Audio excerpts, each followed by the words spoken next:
Hey there, folks. It's Smart Roof and Home Performance on the road. We just finished our annual retreat at this beautiful cabin in Broken Bow, but I can't help it. I always am thinking about performance now, and I'm looking at things through a different lens. So I just want to show you a couple things that I find interesting about this place. And it's a lovely cabin. I don't mean to be critical, but there would be some things, if I owned this, I would be concerned about, mainly from a durability standpoint. And think about that. Durability is the first of the pillars of home performance, and then comfort, health, as in indoor air quality, and efficiency follow. So let's take a look at some things that I think could be an issue in the future.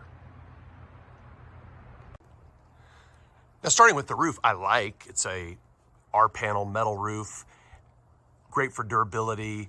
Now, they, like so many people, have chosen to not put gutters on this house, and I think that's a problem. There could be some other issues with grading and drainage here, and one of the things you look for as a clue always is, look at that green, the moss or algae that grows right up next to there, and you can see it's really concentrated here. And so really this water should be, they probably need to get the grading fixed so that the water, you can see it travels in, but also, man, you'd want to gutter it and shoot it out and get it away from the house. There's a lot of area in here where you can really sense all the green, and you can tell that that's where water's ponding and it's not draining well. That's a long-term issue for durability. Now, the cladding itself on this house, I mean, it's a nice looking, it looks like a log cabin, but these are really, it's just a veneer, basically. This is pretty thin, and behind it, I can feel, is just OSB.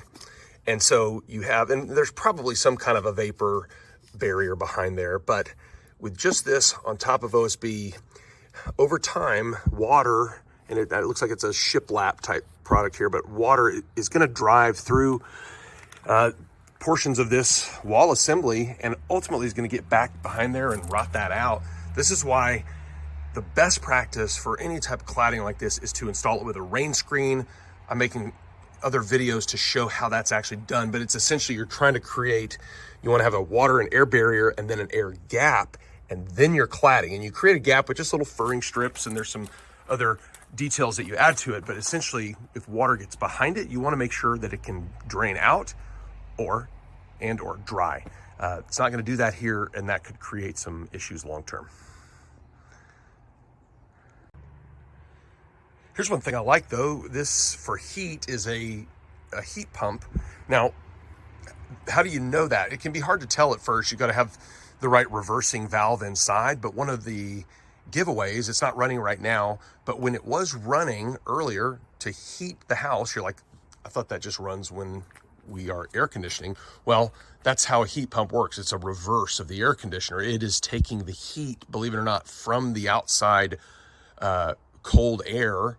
It's capturing every bit of heat, and then it's putting that inside, and then the exchange, it's actually blowing out, and you can feel cold air coming off of this fan when it's running. Whereas in the summer, you feel the hot air, and that's, how the heat pump is moving heat from one place to another. There's no furnace here. There's no combustible appliances at all. It's all electric, and it seems to be working pretty well, and it's very efficient and very comfortable. All right, we're gonna head inside and bust out the infrared camera and see a few interesting things about the enclosure. Let's take a look. All right, I've got the thermal camera out here, and what you can just tell is that these corners, it's colder. That's pretty typical. So how cold? It's finding it at like 50 degrees there. It's almost 40 degrees out right now outside. It's warming up a little, but yeah, so those are some of the cold spots.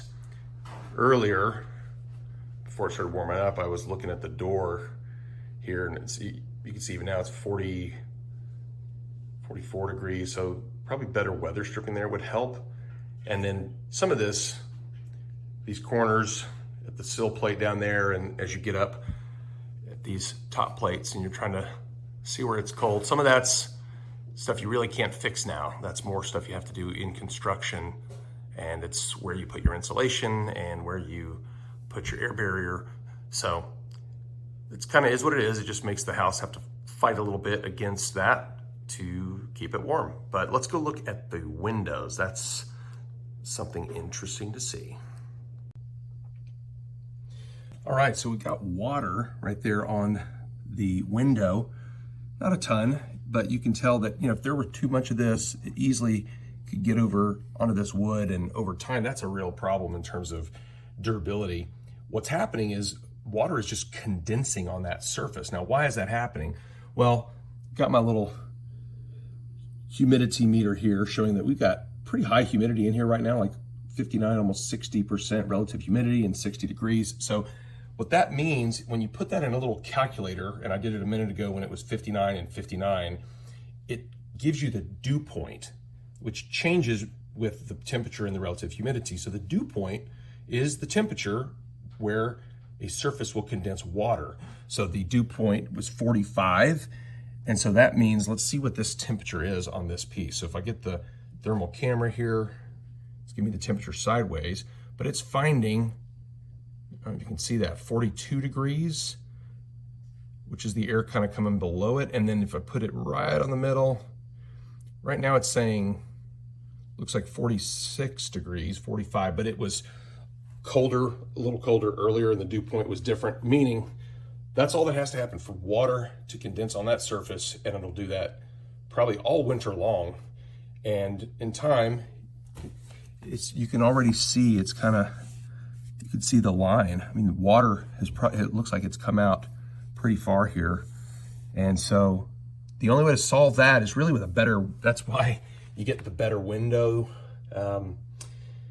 And that's really the only way to eliminate that issue. It could also be the detailing around the window and the flashing and the way it was installed could impact that as well, but that's gonna be an issue. And, kind of makes you have to deal with this sooner. Of course, the other thing you can do is lower the humidity in the house. There's no dehumidifier here. So that would be something else that would help get that dew point lower and give us less of an opportunity to condense water. All right, we're loaded up and about to head out, but I saw one more thing I wanted to show you. As I was coming down these stairs, put my hand on this post, and look at how wobbly that is. What's going on? Well, down here at the bottom,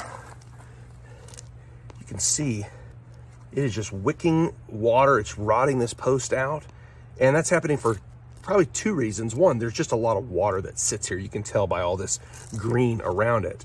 So drainage is kind of the first problem. But second is, they took this post and stuck it down into some concrete. You really want something more durable at the bottom. A metal base sitting on concrete, and then the wood post can sit on top of that. And you can hide that with some trim if you want still that wood look. But this is not gonna last. In fact, it's ready to be replaced right now. So that's kind of all we got, and we're signing off.